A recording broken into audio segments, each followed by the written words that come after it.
America అధ్యక్షుడిగా ఎన్నికైతే తాను Russia Ukraine యుద్ధాన్ని ఒక్క రోజులో ఆపేస్తానని డొనాల్డ్ ట్రంప్ అన్నారు.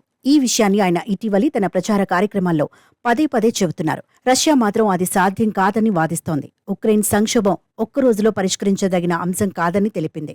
యుద్ధంలో రష్యన్లు, ఉక్రెయిన్లు వేలాది మంది మరణిస్తున్నారని 2023 మేలో జరిగిన ఓ సమావేశంలో ట్రంప్ తొలిసారి అన్నారు. తనకు అవకాశం లభిస్తే ఈ మారణ హోమాన్ని ఆపేస్తానన్నారు. కేవలం 24 గంటల్లో రష్యా ఉక్రెయిన్ యుద్ధాన్ని ఆపగలిగే సామర్థ్యం తనకు ఉందని చెప్పుకొచ్చారు. ఇదే విషయాన్ని ఆయన ప్రచార కార్యక్రమాల్లో పదే పదే చెప్పుకొస్తున్నారు. గత వారం అమెరికా అధ్యక్షుడు బైడెన్తో జరిగిన చర్చల్లోనూ యుద్ధానికి సంబంధించిన ప్రస్తావన వచ్చింది.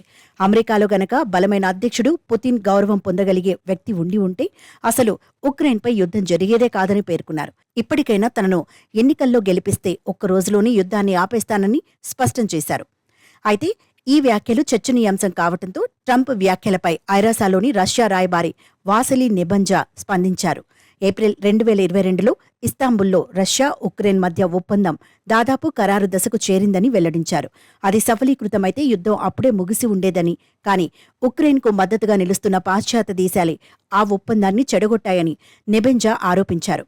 రష్యాతో పోరాటం కొనసాగించాలని కీవ్ను ఎగదోశారని పేర్కొన్నారు. అవన్నీ మర్చి ఉక్రెయిన్ అధ్యక్షుడు జెలెన్స్కీ ఇప్పుడు శాంతి ఒప్పందం గురించి మాట్లాడడం హాస్యాస్పదంగా ఉందని పేర్కొన్నారు. పుతిన్ ప్రతిపాదించినట్లుగా ఉక్రెయిన్ వెంటనే కాల్పుల విరమణకు ముందుకు రావాలని నెబెంజా అన్నారు.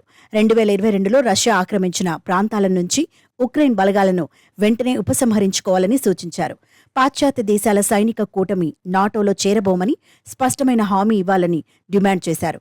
అప్పుడే యుద్ధం ముగింపు దిశగా బాటలు పడతాయని అభిప్రాయపడ్డారు. అయితే పుతిన్ ప్రతిపాదనను ఇప్పటికే తిరస్కరించిన జెలెన్స్కీ తమ భూభాగాన్ని పూర్తిగా అప్పగించాల్సిందేనని పట్టుబట్టారు.